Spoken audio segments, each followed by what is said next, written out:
about you, and then let's see here. Oh, I don't want to do that. And I want to do that. All right, here we go. All right, here we go. So Paul has worked for over 30 years for TV, video games. He's done graphic novels as a writer, producer, director, executive, and FX artist. Let's see here. It says you're currently teaching at the New York Film Academy. That's out in California, I would assume. Yeah. They have campuses actually around the world. So yeah, I'm teaching at the LA campus, and I've been doing that for about 4 years now. And it's something I do on the side, teach screenwriting and writing comic books and so forth. Awesome. Let's see here.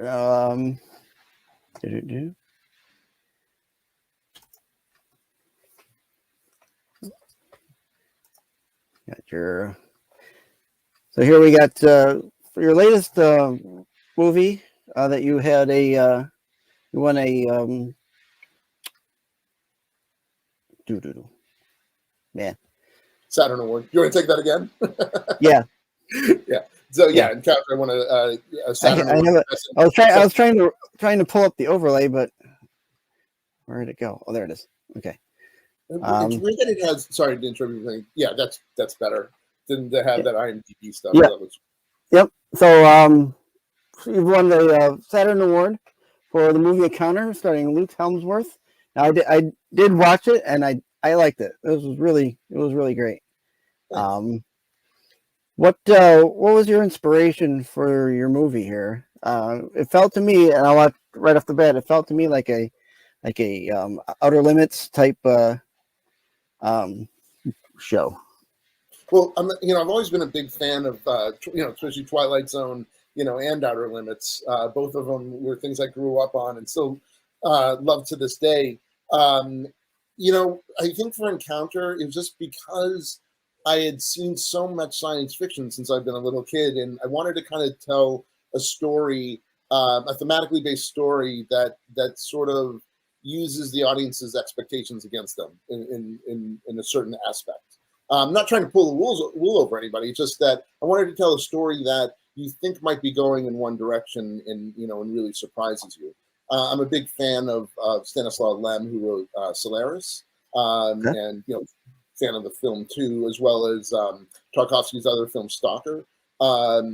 So it's that kind of like thoughtful science fiction. I'm a big Denis Villeneuve fan. Really loved Arrival, films like Arrival, and his other films. So and also big Cronenberg fan too. So you'll see the influences of all those people, all those creatives in my work. But it was a desire just to tell a story, a simple story that deals with some themes like of fear of the unknown, of loss and grief, but ultimately hope.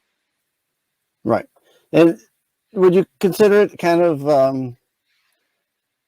like a thriller-ish, or is it just like where it's like a suspense is looming type of thing?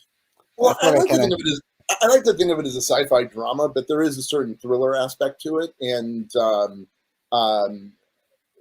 it's sort of a mix of a lot of genres going on there, and but ultimately it's about the characters. That was important to me about putting some very interesting characters that are relatable in a situation that maybe they're not so prepared for, and seeing how they interact with it and with each other.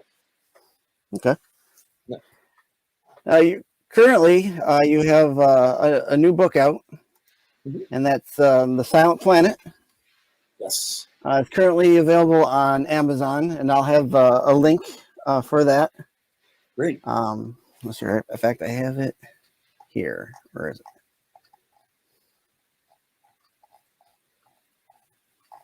All the way up to banner. And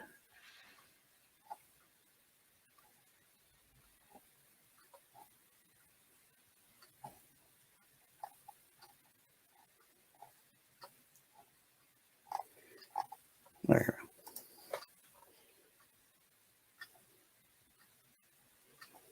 It should come up. Okay. Yep. All right, Mark. Okay, so I've started reading this. I haven't gotten all the way through it.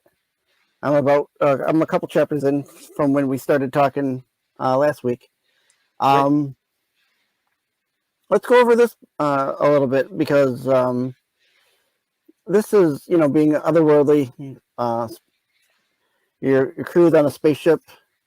Where's your influence on this as far as your writing goes? Well, okay, so this is, I've written a lot of stuff over the years, and actually this one started out as a screenplay that I decided that I wanted to adapt into a book because I felt like I could go really a little bit more deeper into it. And, I paired up with Orrin Nichols. It was really just a match made in heaven for this. The idea of Silent Planet is just the premise really quickly for everyone is that it's the future, and corporations can buy planets and strip mine them, and they happen to buy this company happens to buy this planet called Vega Prime that the life and the vegetation and everything on the planet is a little beyond human comprehension, and they obviously need to know where to put their mining equipment, so they have had a survey team there for over 5 years, sort of trying to figure the planet out so they can figure out how to get the resources off of it to sell it for profit. And, it's pretty much like a non-hostile environment. Now, our main characters are the supply crew that are very like blue collar. They're the supply crew on this ship, the Magellan, that just comes and drops off supplies every couple of months without incident. And they come to drop off the supplies, and there's no communication with the science team. And the corporation tells them, like, all right, we'll find out what happened. Well, they've never stepped off the ship before. So they basically wind up, because of human hubris, how we think we can understand things that are sort of beyond us, or how we tend to anthropomorphize things we don't understand. They quickly turn a very non-hostile environment very hostile very quickly. And they're trying to figure out the mystery of where the science team has gone, and also trying to survive in this very, very bizarre environment. So that's the general premise of it. And it was just sort of the desire, to sort of tell a story like this, to tell a sort of understand the human condition a little bit more.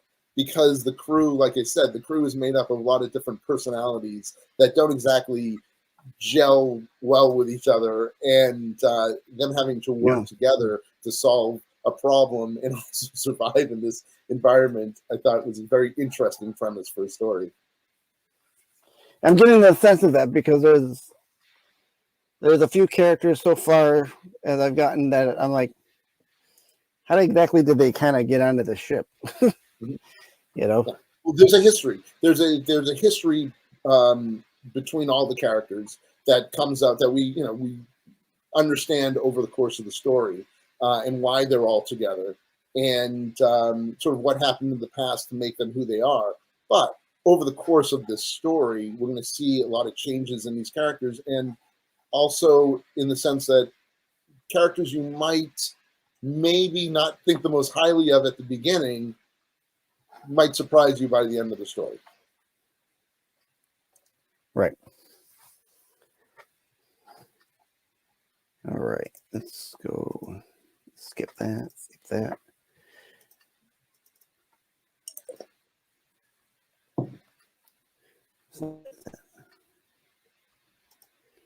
Is this good so far? Is this like... Yeah, no, great. Okay, good. Trying to get my slide to move. Come on.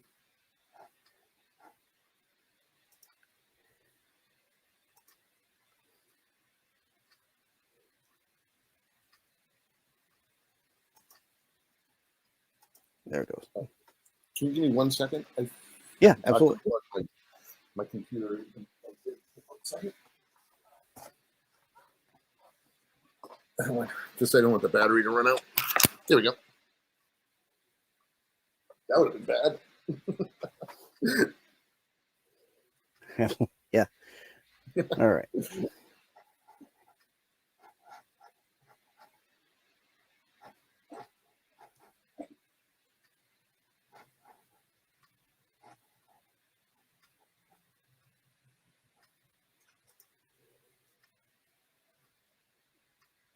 Another book that we have is On the Set, kind of a how-to for beginning filmmakers, I would assume.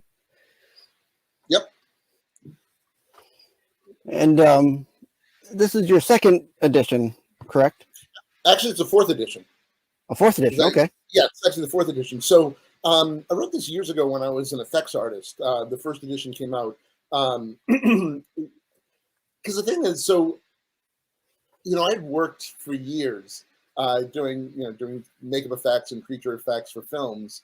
And, I was slowly learning that there were things that I had to know, really had to know about all the different departments on a set. Even though I was working in the effects department, there were things I needed to at least know on a very base level about the other departments, so I could do my job properly and not get yelled at all the time because I happened to plug something into a hot box without asking an electrician, or I took a picture on set without yelling out flashing. Well, there's these rules of etiquette on a film set, and it occurred to me when I was working on a commercial with this she was a new effects artist, and I think it was her first time on set, and she got in trouble a couple of times because she had done some things like these etiquette things without realizing, and she got really upset, and I sort of talked to her, and I took her aside, and I said, don't worry, you kind of learn these things. It's not your fault. These are things you're going to kind of learn over time. And I sort of made this joke that I'm like, well, you need a sort of a course in etiquette. I was going to call the book etiquette at one point. But I realized, I'm like, yeah, there really isn't a book. Like there's books for being a DP, and there's books for being like a PA or different jobs, but there didn't seem to be just an overall book that gave you like this really great overview of how a film set works. And right. So I did some more research, and I started like compiling some of this information with the idea of the book being that it would take each department and give you like an overview of the department, who's in the department and what they do, terms for that, for that department, and then things like advice from experts, the rules of etiquette for them, and some set horror stories, right? Like why these, not to embarrass people for the horror stories, it's more of why these rules are important, right? So fortunately, I was working on a lot of movie sets. I worked on a lot of the Farrelly brothers movies, like There's Something About Mary and Me, Myself, and Irene, Stuck on You, where it was a very family-like environment. So they allowed me to like interview people on set while I wasn't, when there was, downtime from doing the effects. And then compiled the first version of it, and the first version did really well. And so every couple of years, I will do a new edition of it where I'll, if things have changed in the industry, I'll sort of refresh everything. I'll interview more people so I can add some more interesting, more contemporary people into the book, and I'll write like a new introduction. So this fourth edition was actually written after I directed Encounter. So the great thing about it, it has, the new introduction sort of has my perspective on what it was like to direct my first film, and had a lot of people from Encounter in the book. But it has like over like 90 interviews with like, really interesting people. Like some of the people that are in the book are like James Gunn, Wes Craven, Gail Ann Hurd, Tom DeSanto, who produces like the Transformers movies, Lynn Shay, a really big horror icon there. Doug Jones, the suit performer actor, from Shape of Water and Pan's Labyrinth. Ed Neumeier, the screenwriter of RoboCop and Starship Troopers. Owen Roisman, who was a cinematographer for The Exorcist and for Network, and a slew of other people that you'll definitely recognize. And they all have really great information, and it really is meant to sort of empower people who are coming to a set for the first time or just want to sort of fill in their knowledge base. And it's really funny. A lot of it's used in film schools around the world, which is really exciting. But also like executives, like film executives are some of my biggest like fans of the book because a lot of them don't go on set a lot. So to know these things, so when they're on set, they're, they understand what's going on sometimes. So it's something I'm very proud of. I'm very proud of this book, and my plan is to keep on updating it every couple of years. So this is the fourth edition. This is the newest edition. Awesome. I was going to ask, do you use this in your classroom as far as teaching? Do you teach this with your students? I generally teach screenwriting, so I'm not in the production. I'm in the screenwriting department. So I typically give a copy of it to my students.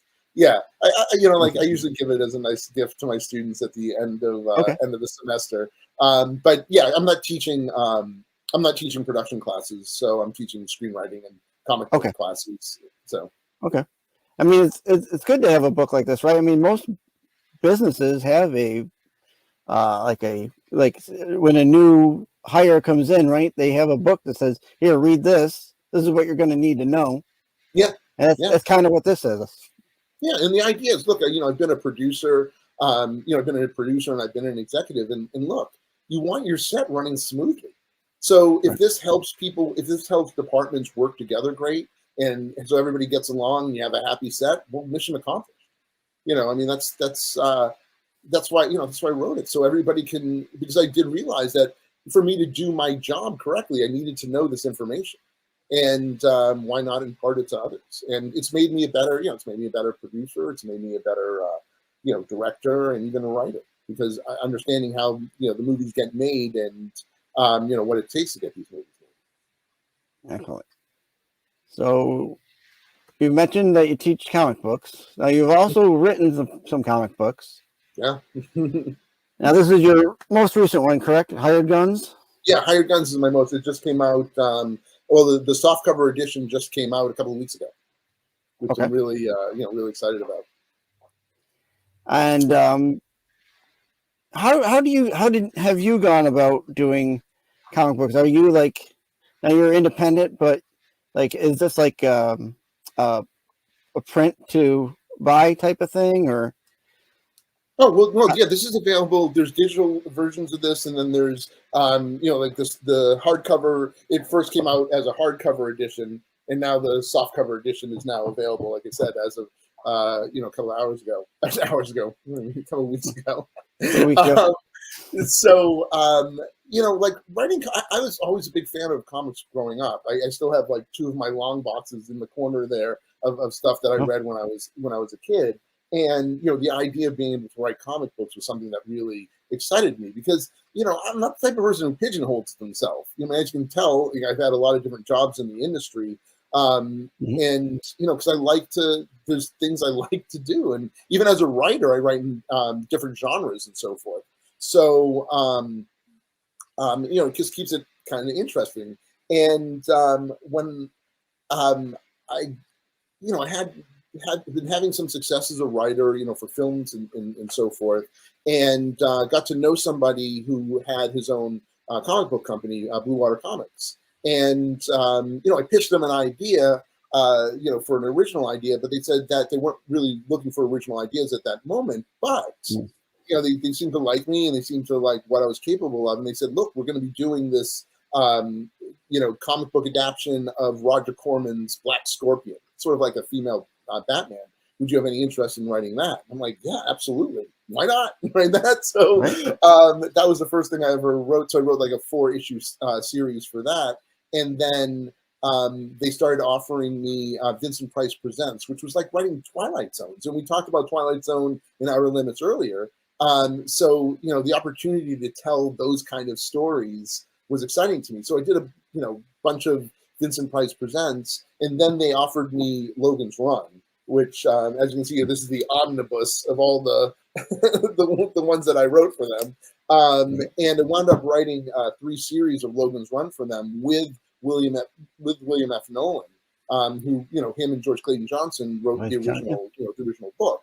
And the funny thing is, growing up, I mean, this is a dream come true writing Logan's Run, because my first film memory was going to see a double feature at a drive-in in Cape Cod. I grew up on the East Coast, and seeing Star Wars and then Logan's Run.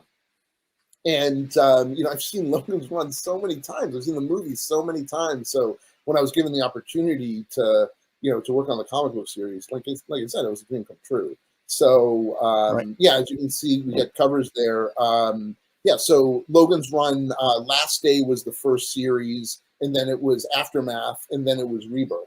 So it was like 3 different storylines that spanned over like 6 issues each.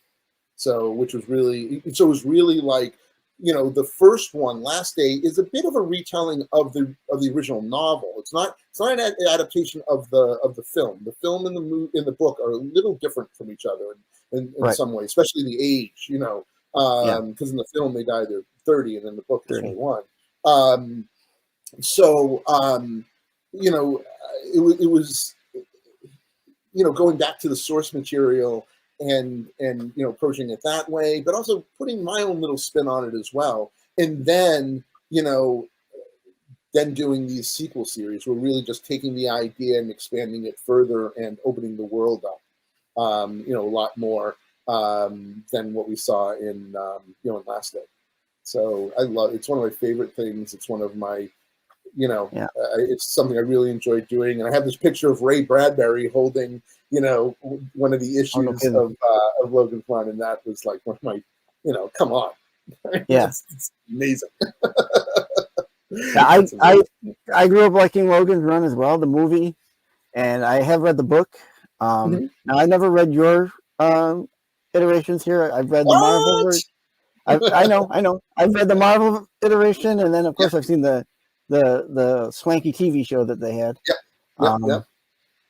But I have it in my box to read yours. I have picked those up, so I will give them a read. And like you said, Vincent Price, I mean, iconic horror actor, right since the not the Omega Man. It was in the black and white one. I can't think of a Last Man on Earth. Last Man on Earth. So I've watched a lot of his stuff. Oh yeah, well, I've been a big Vincent. I was fortunate enough to meet Vincent Price before he passed away, because of my involvement with the Academy of Science Fiction, Fantasy, and Horror Films. We went at the Directors Guild. They had they were doing a tribute to him, and they showed the Tingler, and they even set up those devices around the theater so people would get shocked during the screening. So they were showing a lot of the Tingler is great. Films. So I got to meet him, which was so wonderful. I mean, just amazing. Awesome. And then we had here, let me go back one.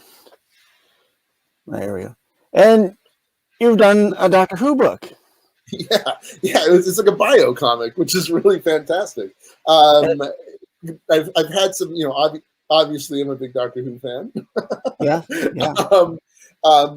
So the idea that I was going to get to do they have Blue Water had the series of bio comics, and they wanted to do the actors, from Doctor Who. So I got to choose which ones I wanted to do, and that was just wonderful, because it was my first time sort of dipping my toe into the Doctor Who world, having been a fan my entire life since I was around 6 years old or so. So that's great. And actually, subsequently, I went on to write an audio adventure, Big Finish audio story. That was a Tom Baker one, and actually, I've just been asked this morning officially to write an essay for a new Doctor Who book that's going to be coming out about the companions. Nice. Now, how many books in this Doctor Who series are there? Because when I saw this on your website, I hadn't seen it before. So, yeah. Well, I just did that one, so that had those 4 doctors. So I don't think they did anymore. I think they just this was the one and only one they did, and Okay. Because I saw that they had like a hardcover edition. Oh, I think there's different. I think there's different editions of it. Like there's a maybe just paperback. yeah, there's a trade paperback. I think there's a floppy edition, and Okay. there might even be a hardcover edition. It's hard to keep track sometimes. Right. But yeah, I mean, like, what was great was, starting off with Blue Water was, really learning the process and learning, to write comics and really falling in love with it. And then getting the opportunities to do my own IP and do my own, not just adaptations, because, obviously Black Scorpion was based on something, and Logan's Run was based off something.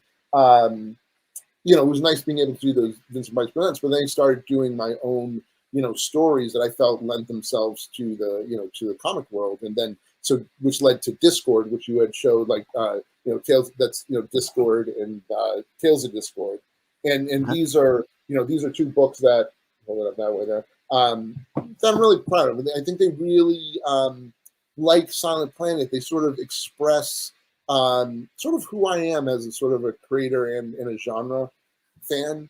Because Discord, the premise of Discord is, imagine you have a superhero team, sort of not like the Avengers or the X-Men, and they're fighting the enemy out in space, and they wind up crash landing on an alien planet, and they're all killed, like body parts everywhere.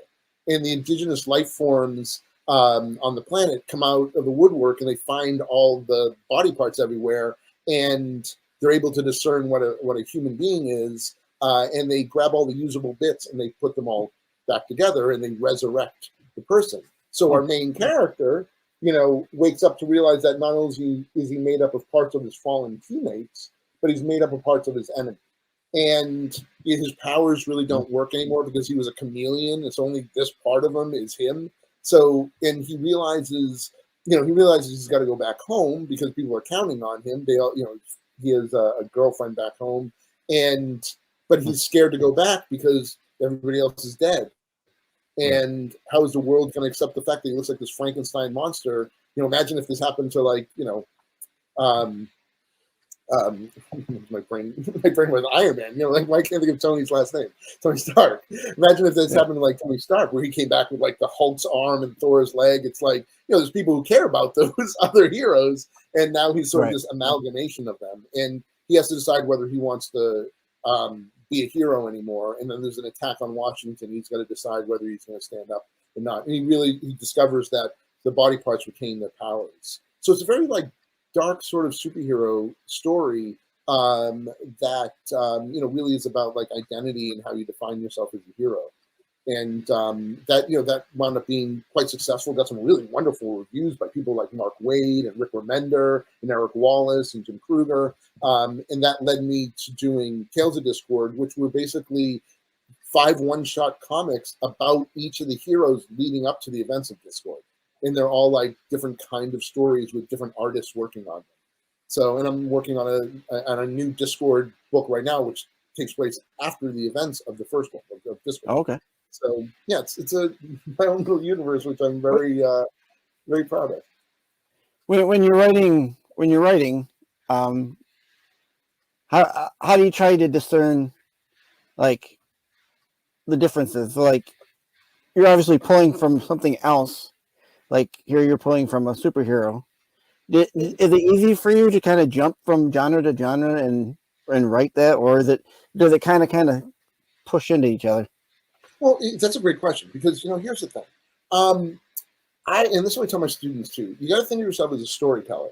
I'm just not. Look, I'm known as a horror sci-fi guy. I mean, that's a lot of my stuff I've written has been in the horror and sci-fi genres, and they're genres I know really well. I mean, I'm a huge horror fan, and probably know too much about that genre, and obviously science fiction too. But you know what? It's not about genre for me. It's about compelling characters that I want to spend time with, or stories or themes that interest me. So I write in every genre. I mean, I've written comedies. I've developed comedies with, like, big production companies, and I've written Western. I've written some sports dramas, which is really crazy. And it's just about, is it the story? It's about the story that interests me and the characters, not the window dressing, because genre a lot of times can just be window dressing. And I like to write hybrid genres anyway. So I don't want to repeat anything that's been done before. So I want to try to come up with a new angle or a new way to look at Right. something and tell a story that way, which I hope is fairly obvious with something like Discord and something like Silent Planet. Okay. Good. Yeah. All right. So let's get into the part. This is the part that I love and that you love. Let's get into what was I? Come on. Are you hearing? We're paused for a moment, right? Yeah. Look, are you hearing that knock? Somebody next door is. I don't hear any knock. No. Okay, good. Okay, No. so you're not hearing that. Okay. Nope. All right. So let's talk Doctor Who. Okay, great. Now Love to talk Doctor Who. I've been a Doctor Who fan since probably 1982. I'll go through my spiel real quick. Sure. My friend Scott got me into it.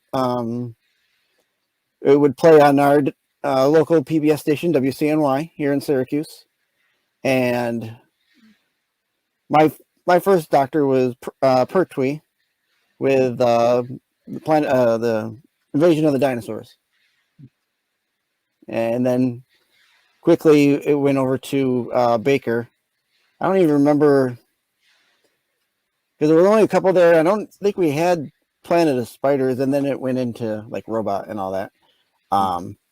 Quickly got hooked.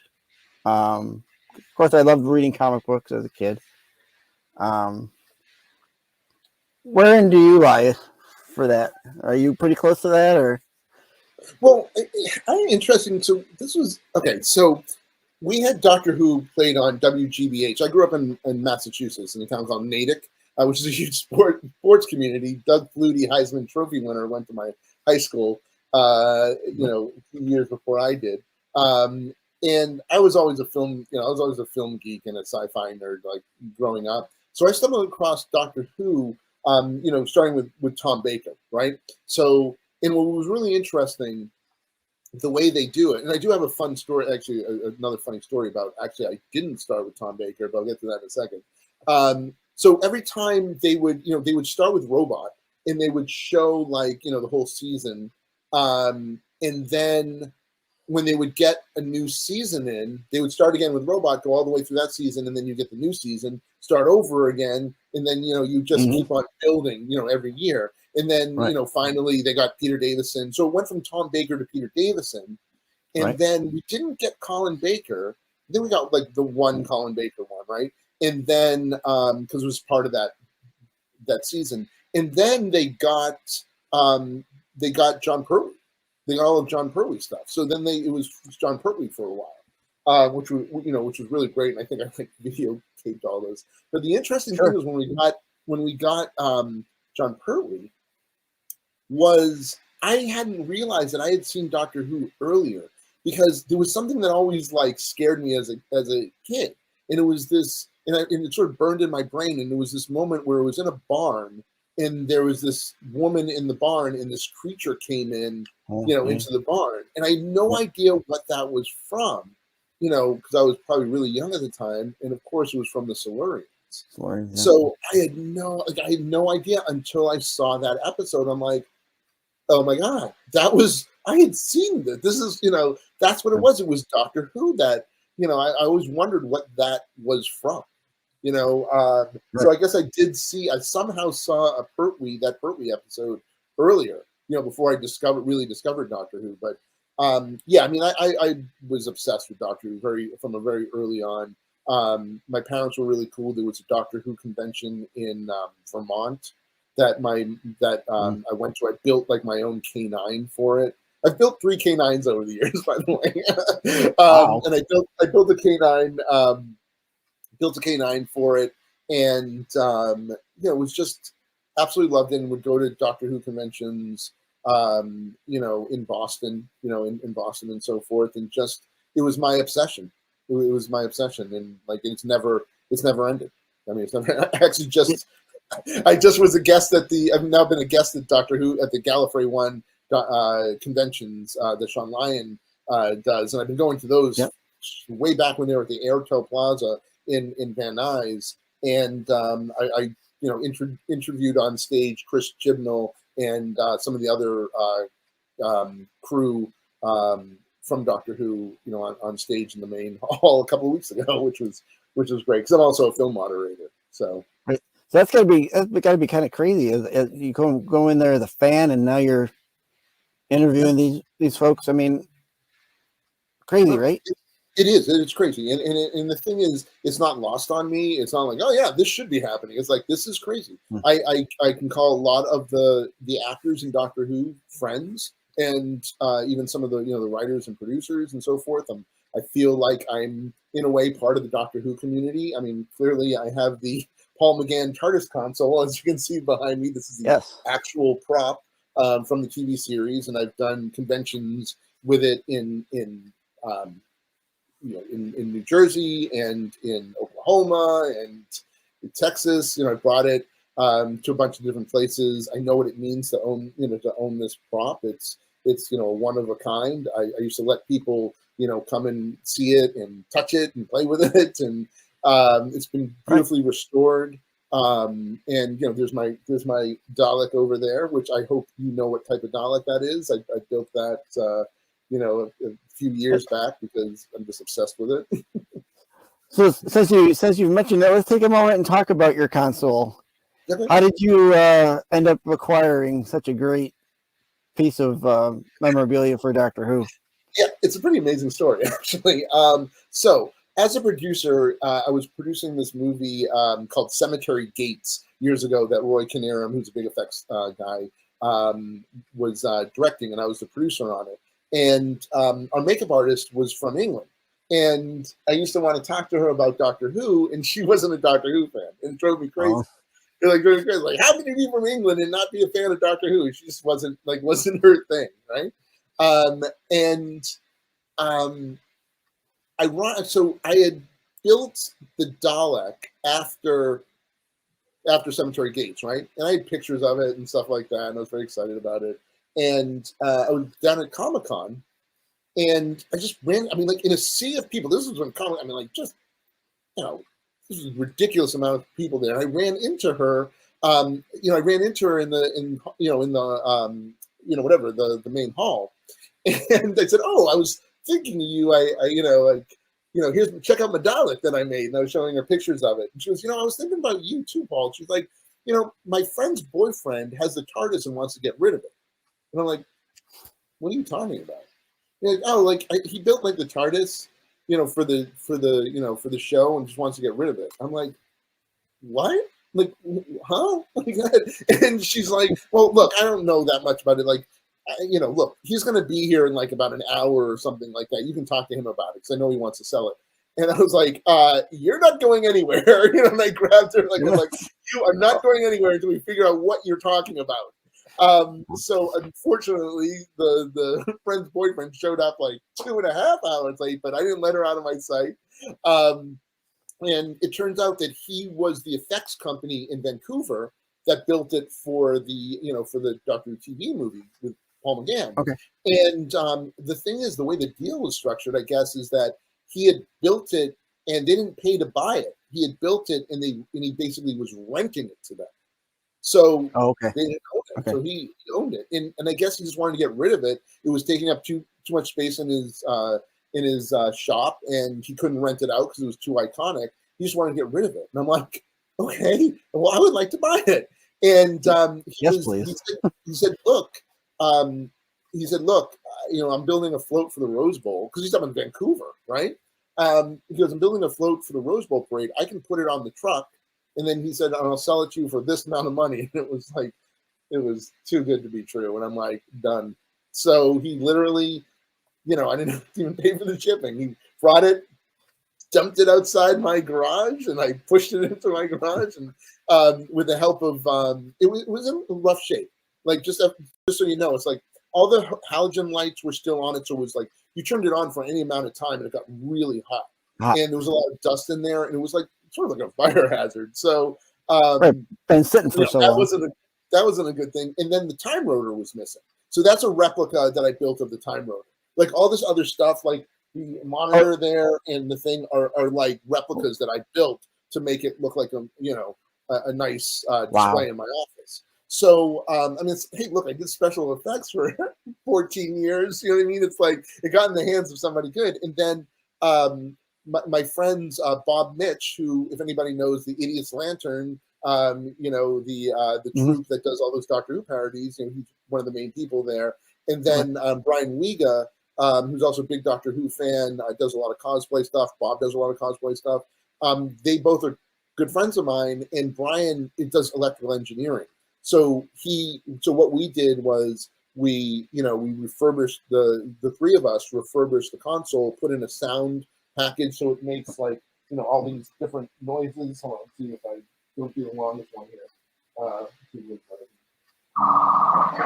There you go. What a sentimental thing to start with. So there's all the switches like work. It's all whoops. We're now gonna have to sit through that because you can't stop it. That's fine. Oh boy, I hit the wrong button. So there's all these. It's loud. So you've got, I take it you've got like audio recording. Yeah. One of my friends got. This is all audio from the TV movie. So that was that song they listened to. It's almost over. So it has like dematerialization. You know, the doors opening. It's got. Boy, that's the longest one too. It's really. I hit the wrong button, folks. My apologies. Oh, that's fine. I hope we're not going to get demonetized. Okay, there we go. It's quiet now. But like, there's all these interactive buttons on it, and like the clock works, and the lights work on it, and everything. And you know, it's just it's a wonderful. It's a beautiful prop. And you know what's really lovely is I brought it to the Gallifrey 1 convention. That was the first time it was brought out in public, and they did a special event. They had a lot of the cast from the TV movie who I've subsequently become good friends with, like Paul McGann, Daphne Ashbrook, who used to live right up the street from me, which is great, and Yi and Eric Roberts and so forth, and Philip Siegel came, who was a producer. And as a matter of fact, I had this book on the Doctor Who TV movie, which we used for reference, and he had thought it had been destroyed. So he was really, emotionally touched when he saw it. And it's funny, is I had met him before through the Sci-Fi Academy, and he said, I didn't know you had this. And he looked down, and I'd recreated the doctor's bag to store all the electronics in there. And he looks down and he goes, you know what? I have the original bag. As a matter of fact, I have a bunch of props from the TV series that I would really love to give to you. And I'd love you to be like the curate, because obviously you have the console. Let's keep this all together, and let's, obviously. Yeah. So true to his word, a couple of weeks after the convention, I went over to Phil's house, and he gave me, like, I have one of the staffs of Rassilon. I have the Doctor Who's handbag that's up there, and I think you can see it over there. Oh, there it is. And inside the bag was one of the prop sonic screwdrivers, which is crazy. So I have my own sonic screwdriver, and even gave me like the Doctor Who chess set and stuff like that. It gave me a whole bunch of stuff, related to the, Doctor Who and the TV movie. And yes, I've lovingly taken care of it and shared it with fans. And I mean, this is something like, trust me, people offer to buy the console all the time. You know what I mean? But it's not something I want to sell. It's not something, I mean, it's like a piece of Doctor Who history. This is something that has meant something to me my entire life. And it I feel like I'm part of the Doctor Who community. It's just, it's in my office. So I look at it every day when I'm sitting behind my computer, and it just could not make me more happy, So I'm in no rush to ever want to get rid of it. Like, I wouldn't either. That, yeah, if I had something like that, I would not be in a rush to get rid of it either. I mean, being able to see that every day. Yeah, it's wonderful. And it's not, and that's the great thing is it's not lost on me. I mean, that's the thing you have to understand. It's not lost on me. It's like, this is something that I love and I care about. And even before I was taking it to conventions, I would let Doctor Who fans come over and see it, because I know what it means. I know it's the only TARDIS in the United States. And it's one of the last remaining classic TARDIS consoles. And that wasn't built by somebody else. Yeah, exactly. And so I know what, responsibility. And look, like, the people who have been over to my house, like Sylvester McCoy's been over to my house twice. Noel Clark's been over here. Noel Clark's a good friend. He's been over here a lot. Daphne Ashbrook. Let's see, who else? John Levine, Sergeant Benton from the, Tom Baker era. John used to live right down the street. He's been over here, a bunch of times. And, just a lot of Doctor Who dignitaries. Let's call them dignitaries. Fraser Hines. Fraser Hines is a really close friend. Jamie from. He's a good guy. I've met Fraser. Fraser's a really good friend of mine. He's a really good friend of mine. So Fraser's been here, and it's wonderful. It's to be a part of something that meant so much to me growing up, and really helped me survive going to high school in a sports community. This is incredible. Oh, yeah, that Boston area has got you got so many sports teams. Aside from professional, collegiate. Yeah, absolutely. Now, before you got the console, were you a fan of the movie? The 96 movie? God, I went to. I mean,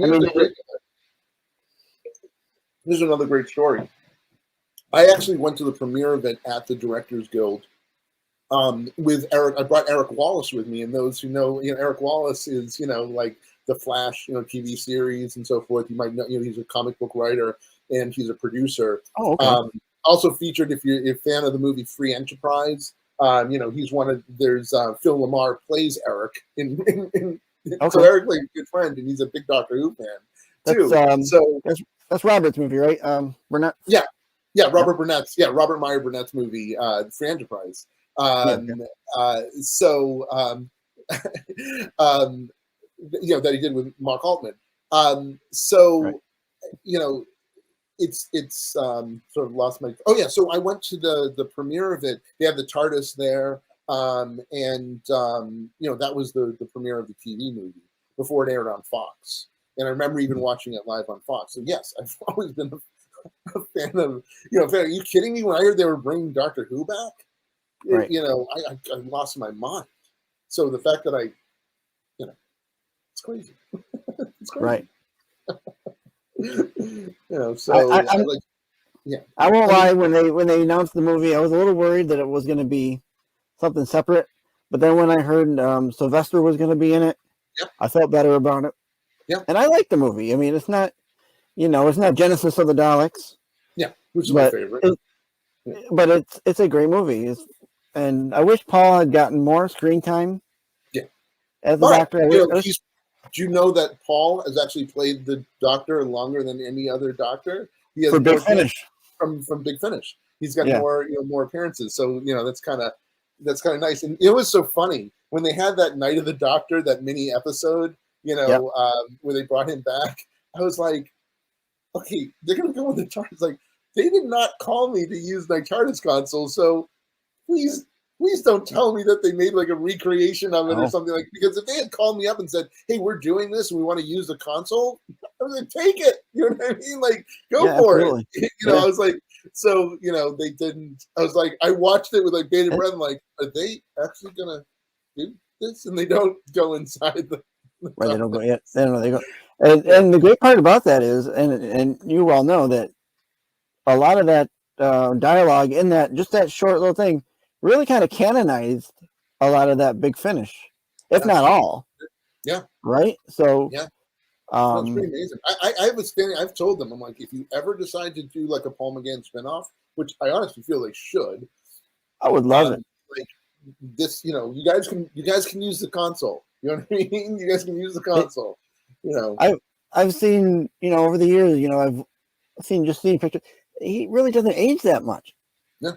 He's a really nice guy too. Yeah, I've gotten a chance to know him over the years, and I did lots of conventions with him, and just a really great guy, like a really great guy. And I mean, it's crazy. I'm friends with a bunch of doctors. It's nutty. I've like spent time with awesome. Davison. I've spent time with Colin Baker, with Paul McGann, and it's crazy. I've only had the chance, to meet him at like cons and stuff like that. So it's brief interaction with Peter Davison and Colin Baker, Peter Capaldi, and Christopher Eccleston. Yeah, that's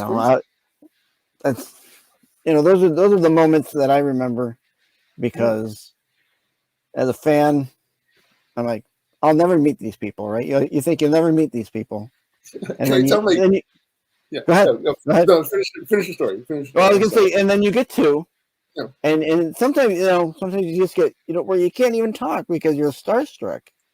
And Can you I tell you my go ahead. I Go want to tell ahead. you my John Levine story because this fits in perfectly with that. So okay, so I live here in Burbank, Burbank, California, right?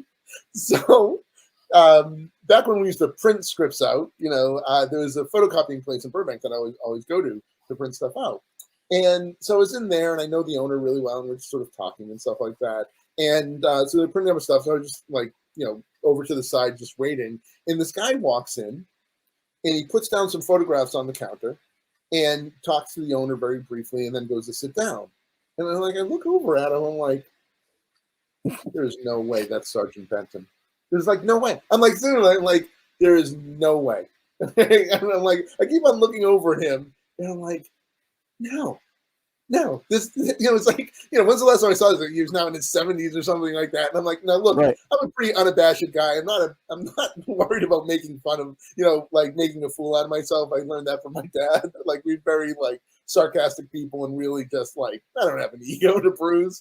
Right. So Right. I'm like looking at him like, should I embarrass myself? I'm like, what's the odds? You know what I mean? So I'm just about to walk, I pay for my stuff and I'm just about to walk out and I look at the pictures on the counter and it's John Pertwee.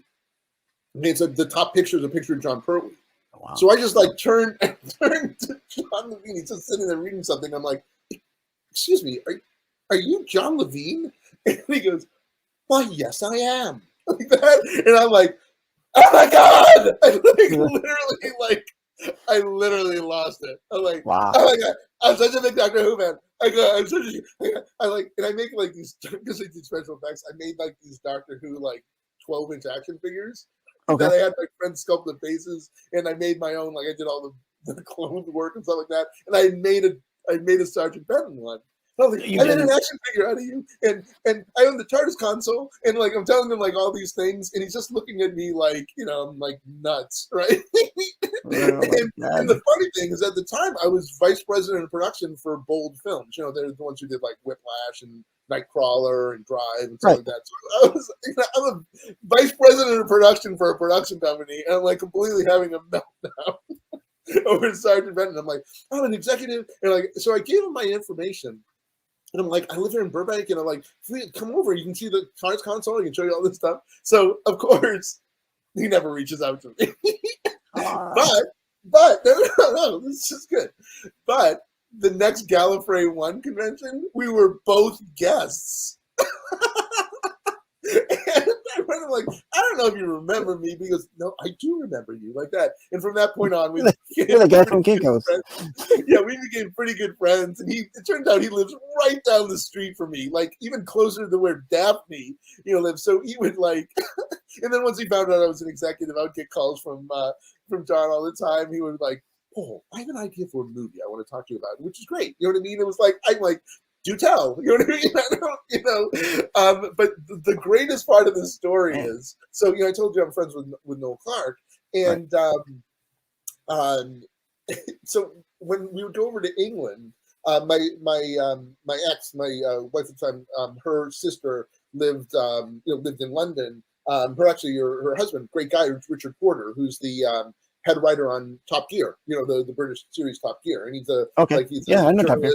Written lots of great books. He's a great guy. Richard, I love Richard. So actually, I introduced Richard and Julie to Noel and his wife, and they became really good friends. So when we would go over to England to go visit, Julie and Richard, we would go. I would obviously spend time with Noel, and so John found out I was going over there, and he's like, Paul, I want you to pick me up some stuff. And he like gives me like a list of things to pick up. He goes, you can only get this stuff in England.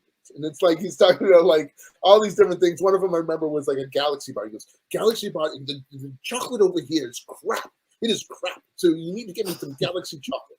And I want PG Tips tea, the loose tea, Paul, not the bags, the loose tea. Like it's scary like this. Like I'm like, okay, whatever you want, John, because it's like you're Sergeant Benton. I'll do whatever you need. So I'm over there. I'm like hanging out with Noel, and I'm like, this is the stuff John wanted. Do you know what this stuff is? And he's like, looks at it like, I think so. And I'm like, why don't I just put you on the phone with him? So I literally called up John Levine from England. and put him on the phone. I am the guy. This was before Sarah Jane came back on the show. With I connected new and old Who. That's my one claim to fame. So I put Sergeant Benton on with Mickey Smith, and he explained to him everything he wanted me to buy. Well, that's no great. one will believe this ever happened, but it did. I was just standing by, and I'm like, I am standing at a moment of Doctor Who history. I've just connected old and new Who, and nobody knows about it. Oh my, that kind of goes to show you with that story. If I were to go over to England, there's the stuff from here that I would miss. Right? You go anywhere. He missed the stuff that he loved from the England.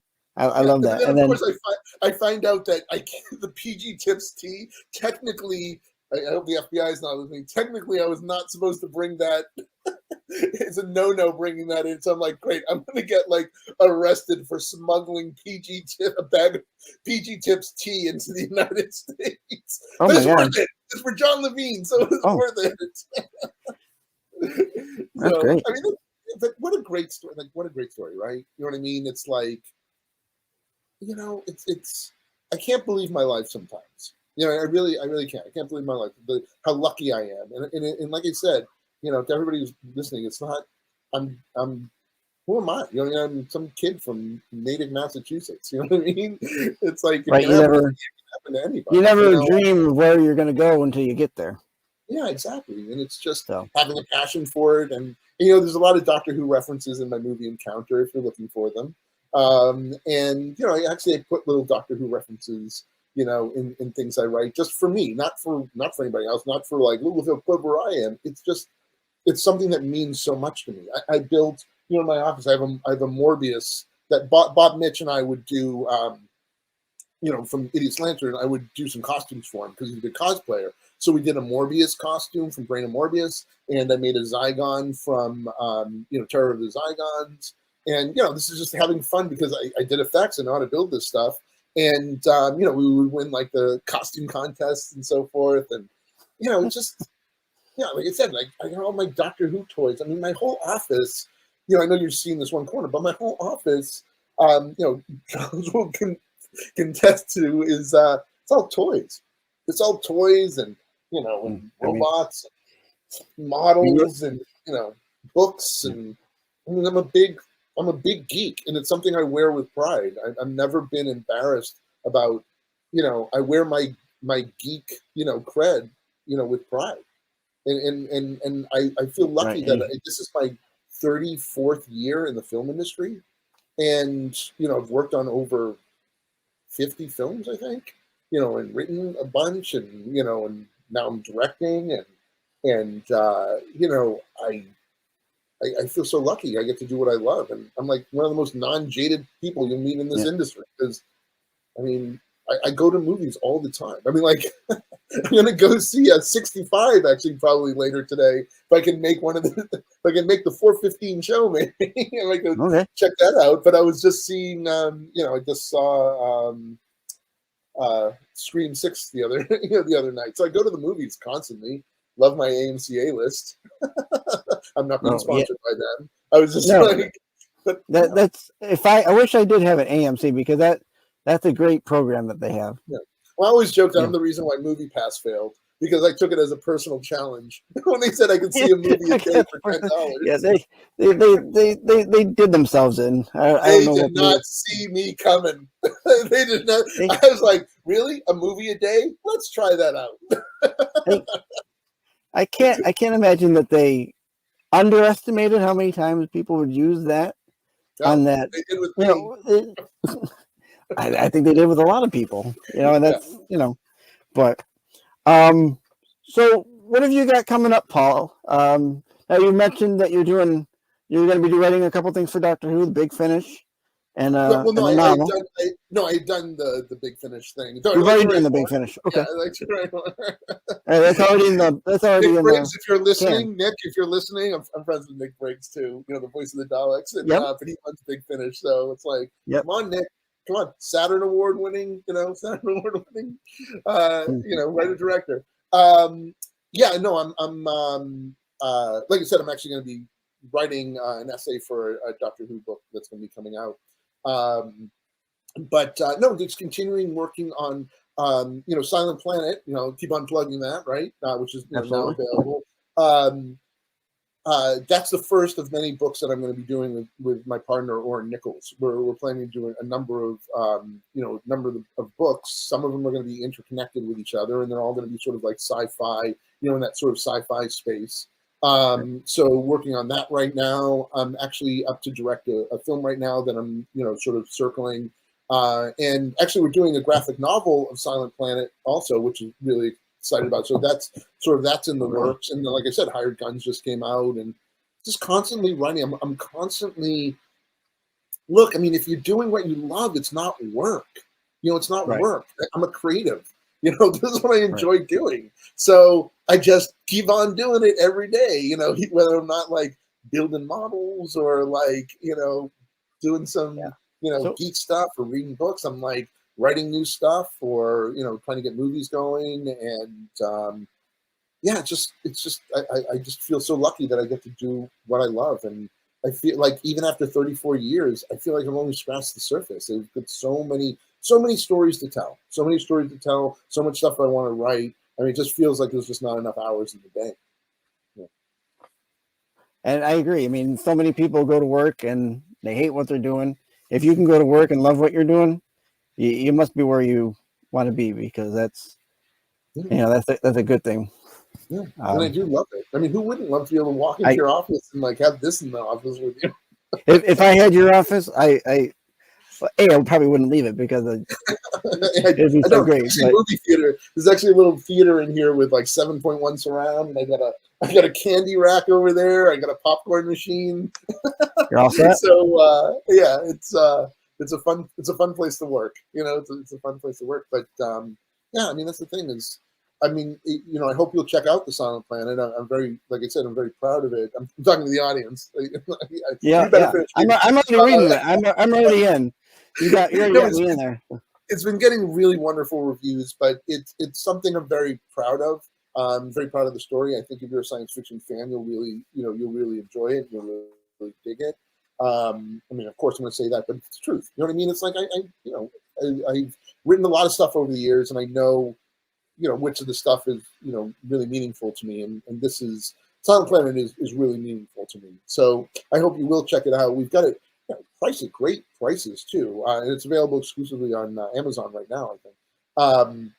Yep. And I mean, if you're watching this sooner, we're actually even doing some a giveaway right now. We're giving away some free digital copies with Goodreads.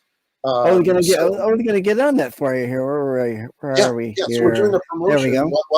While he's looking for it. Do you have the link to it? Like, if you go to Goodreads, we're giving away 100 free copies. Having just started this yesterday, and the response has been amazing. It's been really amazing. So that's going on for the next couple of weeks. So please check it out. But also, if you just want to go and buy it, it's also available like on Kindle and softcover, editions on Amazon. And I got it through my Kindle. What's that? I picked it up through my Kindle. So.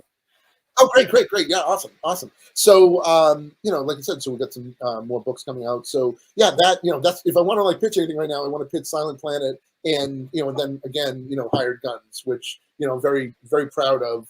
Hired Guns, and this is more action. This is an action thing that I wrote. It's sort of always say, imagine if like James Bond went rogue, who would you send after him? That's sort of like I mean, it's not James Bond, but it's like that's the sort of the premise, the premise of Hired Guns, and it's a team that's been sort of put together to take out this super spy that has gone rogue and is creating an international incident. Right. And also with that, you're running a promotion for 2 free comics. Oh yeah. So if you join our community, you're going to get a issue 1 of Hired Guns, and you're going to get issue 1 of Discord, digital copies of each of them instantaneously. You join, you get a link like instantaneously, and to download them, and you get sort of a taste of. A taste of these, and then if you like it, then please get the graphic novels. You get the whole stories, but it'll give you a taste of both stories. Yeah, we're just collecting this information so we give you news and like different specials we're going to run, and information about Silent Planet and some of our other upcoming books. So and then promotions we're going to do. So please check it out. It's at paulsalamoff.com. Backslash renovation. Renovation. So please take advantage of that. Please, it's like it's going on for the next couple of weeks, and like I said, we've got 100 copies to give out, and like I said, the early reviews have been really great for the book. So we're feeling very, very excited about this. Right. I'll have all links in the description for the video. I'm also going to throw up. Here's where you can get the Silent Planet at Amazon. Pick it up. It's a good read. I've been enjoying it. And that's that's me. I mean, no, you're just I'm not being nice. Because I own the TARDIS console, right? Yeah, no. I'll tell you this. It's been a long time since I picked up a book or whatever, and actually wanted to continue reading it. Sometimes I'll pick it up, put it down, pick it up, put it down, and this one I would continuously read, and the only reason I would put it down because of life. Life gets in the way, right? Hey, priorities. Well, priorities. Sure. No, thank you. I appreciate that. I mean, it's written with love. Yeah. That's the thing. It's written with love. It's written with a lot of respect for the genre, and it's an adventure. It's a fun adventure story with some interesting characters, some interesting themes, and so forth. And I hope you will check it out. And if you do check it out, please, review it on Amazon and Goodreads. Once I'm finished, I'll definitely put up a review, because the one thing I'll say about it, if you have a steep knowledge of not really steep, but like a knowledge of like sci-fi or even television sci-fi, like Stargate or anything like that, you'll see where this has the elements that you're gonna key into, right? I mean, for me, it does. Oh, absolutely. Yeah, and like I said, there's you might think where some of this stuff is going, but I think you'll be quite surprised by the time you get to the end of the story. And I'm not saying there's like twists, twists and turns. There is twists and turns, but it's just, I think from a human standpoint, you're going to be very rewarded with this story. You'll be very rewarded with the like to feel, it's my book, but there's rich, interesting characters that have inner lives that, sort of learn from this experience and go on a journey, And it's sort of like, I mean, I guess, I sort of like, say it's sort of like Jurassic Park meets Solaris would be like obviously I'm a big Lem fan, would be like a sort of a way to describe it. But it's kind of doing its own thing, and like I said, the early response to it has been really wonderful. It's been really wonderful. And I would assume you have plans to maybe go on to other books, or maybe even do something with Silent Planet. No. We're already we've already started discussing the sequel to it, and like I said, there's a lot of books that we're going to be writing that are interconnected with the Silent Planet. That it's almost like where instead of you following like a main character through all these different adventures, it's more like the region of space kind of thing. Or like the greater world around it, and they they'll interweave with each other, and they all exist in different complete stories, but they sort of weave within each other, and at certain times are gonna if everything goes right, there'll be some major crossovers between what we have. Not to throw it, but it would be like the one movie, what is it, Grand Budapest Hotel, where it's kind of like you're looking at different, and they kind of move into each other. That's what it sounds like to me. Yeah, I mean, it's not done in a cynical way. It's done in a very organic, in a very organic way. It's like, look how clever we are by putting this reference in here. It's nothing about that at all. It's just sort of it makes sense that these are part of a greater universe. Like little hint for you, like Encounter, like my film Encounter, is connected to the Silent Planet, which will be revealed at some point.